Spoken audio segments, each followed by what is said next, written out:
1944 کا تپتا ہوا سال تھا۔ دوسری جنگ عظیم اپنے عروج پر تھی۔ دنیا کے نقشے پر آگ اور خون کی لکیریں کھنچ رہی تھیں۔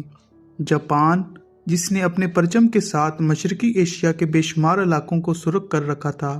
جاپان جو اپنے تربیت یافتہ وفادار سپاہیوں کو دور دراز میدانوں میں بھیج رہا تھا۔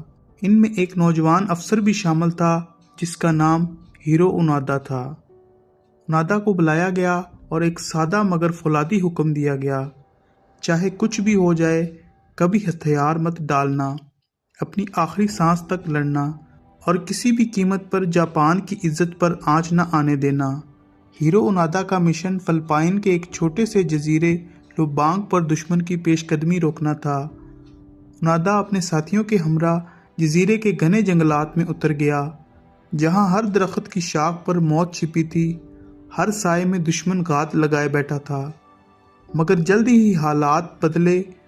سن 1945 میں امریکہ نے جاپان پر ایٹم بم گرایا۔ ہیروشیما اور ناگاساکی راکھ میں بدل گئے اور پھر جاپان نے باقاعدہ ہتھیار ڈال دیے۔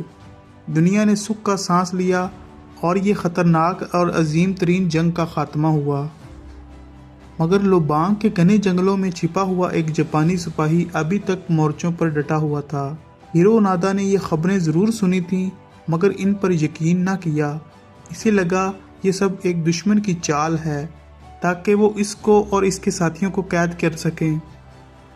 لہٰذا وہ بندوق تھامے رہا، راتوں کو جاگتا، دن میں چھپتا، کسانوں کے کھیتوں پر چھاپے مارتا تاکہ خوراک حاصل کر سکے۔ کبھی کبھی فوجی جھڑپیں کرتا اور ہر وقت ہوشیار رہتا جیسا کہ جنگ ابھی کل شروع ہوئی ہو۔ دن مہینوں میں ڈھلے اور مہینے برسوں میں، اور برسوں نے کئی دہائیوں کا فاصلہ طے کر لیا، لیکن ہیرو اونادا کی جنگ ابھی بھی جاری تھی۔ فلپائنی حکومت اور جاپانی فوج نے کئی بار طیاروں سے پمفلٹس گرائے۔ ان پر صاف لکھا تھا، اونادا جنگ ختم ہو چکی ہے، واپس آ جاؤ، تمہارا وطن تمہیں پکار رہا ہے۔ مگر اونادا ہر پمفلٹ کو دشمن کا چلاک حربہ سمجھ کر مسترد کر دیتا تھا۔ اس کا یقین یہ تھا کہ ایک سچا سپاہی اپنے مشن کو کبھی ادھورا نہیں چھوڑتا۔ ان برسوں میں اس کے ساتھی ایک ایک کر کے مارے گئے یا انہوں نے ہتھیار ڈال دیے۔ آخرکار وہ اکیلا رہ گیا۔ وہ اکیلا ضرور تھا مگر اپنے حلف کا وفادار تھا۔ دنیا بدلتی رہی، انسان چاند پر پہنچ گیا، ویتنام کی جنگ لڑی گئی، دنیا میں انٹرنیٹ کی ابتدا چمک دکھائی گئی، مگر لوبانگ کے جنگلوں میں اونادا اپنے مقدس فرض کی نگہبانی کرتا رہا۔ 1974 میں ایک نوجوان اس مہم پر گیا کہ دنیا کے آخری بھٹکے ہوئے سپاہی کو وہ تلاش کر سکے۔ اس نے اونادا کو جنگل میں تلاش کیا۔ بہت مشکلوں کے بعد دونوں کی ملاقات ہوئی۔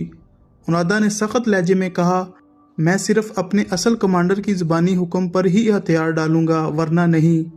یہ سن کر جاپانی حکومت نے اونادا کے اس پرانے کمانڈر کو ڈھونڈ نکالا جو اب ایک پرسکون زندگی گزار رہے تھے۔ ان کی ایک کتابوں کی دکان تھی جسے وہ چلا رہے تھے۔ اس کمانڈر کو وہاں پر بھیجا گیا جہاں اس نے اپنے پرانے سپاہی کو رسمی انداز میں حکم دیا، اونادا جنگ واقعی ہی ختم ہو چکی ہے، یہ ایک برا وقت تھا مگر اب جاپانی حکومت تمہاری قربانی کی ضرورت نہیں۔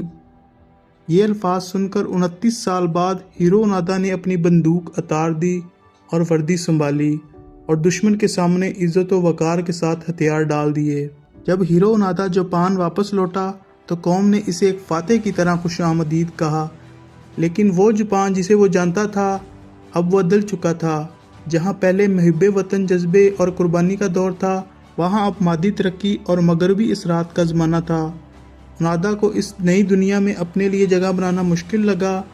آخرکار وہ برازیل چلا گیا جہاں کسانی کرتے ہوئے اپنے سادہ زندگی گزارنے لگا، مگر دل کا رشتہ وطن سے کبھی نہیں ٹوٹا۔ عمر کے آخری حصے میں وہ دوبارہ جاپان واپس آیا جہاں 2014 میں 91 برس کی عمر میں اس کی زندگی کا باب مکمل ہوا۔ ہیرو اونادا کی کہانی محض جنگ کی کہانی نہیں، یہ ایمانداری، وفاداری، حوصلہ، فرض شناسی اور ناقابل شکست عزم کا ایک زندہ مثال تھی۔ ہیرو اونادا نے اپنے وطن، اپنی عزت، اپنے وعدے کے لیے 29 برس تک تنہا جنگ لڑی اور تاریخ میں امر ہو گیا۔ جاپان میں اس کو آج بھی ہیرو کے طور پر یاد کیا جاتا ہے۔